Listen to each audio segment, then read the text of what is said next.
हरे कृष्णा दोस्तों, चलिए जानते हैं इस टॉपिक के बारे में कि हम पूजा भी बहुत करते हैं और उपाय भी बहुत करते हैं, लेकिन हमारे घर में लक्ष्मी रुकती नहीं है, या फिर यूँ कहिए कि बरकत नहीं होती है। पैसे आते तो हैं, लेकिन उससे पहले कहीं ना कहीं खर्च होने के ढंग बन जाते हैं। तो ऐसी कौन सी चीजें हैं जो हमारे घर में बरकत होने से रोकती हैं, या फिर हमारे पूजा का हमें उपायों का हमें पूर्ण फल नहीं प्राप्त होता है। तो चलिए जानते हैं दोस्तों पूर्ण जानकारी इस वीडियो में। तो उससे पहले मैं निशा भारद्वाज आप सभी का स्वागत करती हूँ। वीडियो को लाइक करें, शेयर करें और चैनल को सब्सक्राइब करना बिल्कुल ना भूलें। नोटिफिकेशन ऑल कर लें ताकि मेरी आने वाली वीडियो की अपडेट आप पर सबसे पहले पहुँचे।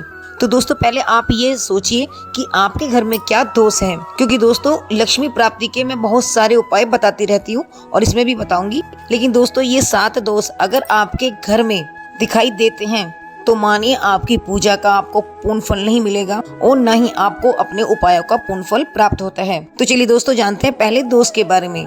तो आप पहले अपने पूजा घर को चेक कीजिए, वहाँ पर आपके बासी फूल नहीं होने चाहिए, या आप जो भी भगवान को भोग लगाते हैं वो आपका भोग लंबे समय तक वहाँ पर नहीं रखा होना चाहिए। और समय समय पर आप अपने पूजा घर की साफ सफाई भी करते रहें। और दोस्तों आप ये भी ध्यान दीजिए कि आपके मंदिर में कोई टूटी या फटी हुई तस्वीरें नहीं होनी चाहिए। अगर हैं तो आप उन्हें हटाकर विसर्जन कर दीजिए, क्योंकि ये चीजें भी आपको अपनी पूजा का पूर्ण फल प्राप्त नहीं कराती हैं। और इसके अलावा आपको ये भी ध्यान रखना है कि आप जिस माला से जप करते हैं वो भी आपकी खंडित नहीं होनी चाहिए, और उसे भी आप समय समय पर स्नान कराते रहें, गंगा जल से धोते रहें। अगर आप अपनी माला को लंबे समय तक जप करते रहते हैं और उसे माला को स्नान नहीं कराते तो इस कारण भी आपको अपनी पूजा का फल प्राप्त नहीं होता है। और दोस्तों अब चेक कीजिए अपने किचन को। और जैसा कि हम सभी जानते हैं कि हल्दी माँ लक्ष्मी की प्रतीक मानी जाती है, तो आप अपने घर में हल्दी समाप्त होने से पहले मंगा लीजिए। इसके अलावा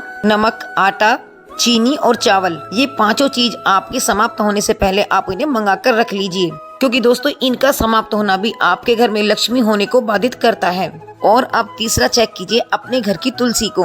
आपने जिस गमले में तुलसी का पौधा लगाया है उसमें कोई दूसरा पौधा मत बोइए, और अपनी तुलसी को सूखने से पहले नया पौधा वहाँ पर लगा दीजिए। साथ ही साथ अपनी तुलसी को पीला या फिर लाल रंग की चुंदरी उड़ाकर जरूर रखें। और दोस्तों तुलसी के पौधे के पास आप जूते, चप्पल या फिर झाड़ू आदि भी न रखें, ये भी आपके घर में लक्ष्मी को बाधित करता है। इसके अलावा तीसरा चेक कीजिए अपने ईशान कोण को, जिसे उत्तर और पूर्व का कोना कहते हैं। वहाँ पर आपको कोई भी भारी सामान नहीं रखना है और न ही वहाँ पर अंधेरा रखना है, क्योंकि ये 2 काम करने से आपके घर में देवी देवताओं की कृपा प्राप्ति नहीं होती है, साथ ही साथ माँ लक्ष्मी का भी आगमन नहीं होता। और अब जानिए अपने पर्स के बारे में, या फिर आप जहाँ पर धन रखते हैं उस स्थान के बारे में। तो आपको ये देखना है कि आपका पर्स फटा हुआ नहीं होना चाहिए और उसमें कोई भी भगवान की तस्वीर भी नहीं होनी चाहिए, क्योंकि दोस्तों ये पर्स चमड़े के बने होते हैं, तो आप भगवान की कोई भी तस्वीर अपने पर्स में ना रखें। और साथ ही पूजा स्थान पर भी आपको ये ध्यान रखना है कि आपने कोई उस स्थान पर फूल या यंत्र रखे हैं तो उन्हें समय समय पर आप साफ सफाई करते रहें। इसके अलावा दोस्तों साथ आपको ये भी ध्यान रखना है कि आप अपनी किचन में एक बार चेक कीजिए कि कोई टूटे हुए बर्तन ना हो या फिर टूटे हुए कांच के गिलास भी ना रखे हों। और साथ ही साथ आपको ये भी ध्यान रखना है कि आपके घर में कोई इलेक्ट्रिक चीज जो लंबे समय से खराब पड़ी है उसे भी आप या तो ठीक करा लीजिए या फिर उसे हटा दीजिए अपने घर से, क्योंकि ये भी लक्ष्मी को बाधित करती हैं, आपको अपने पूजा और उपायों का भी पूर्ण फल प्राप्त नहीं कराती। और साथ ही आपको ये भी ध्यान रखना है कि आप अपने पूजा घर में एक बार चेक कीजिए कि आप अपने पितरों की तस्वीरें पूजा घर में ना लगाएं। आप उन्हें एक अलग स्थान दीजिए, लेकिन पूजा घर में भूलकर भी पितरों की तस्वीरें ना लगाएं।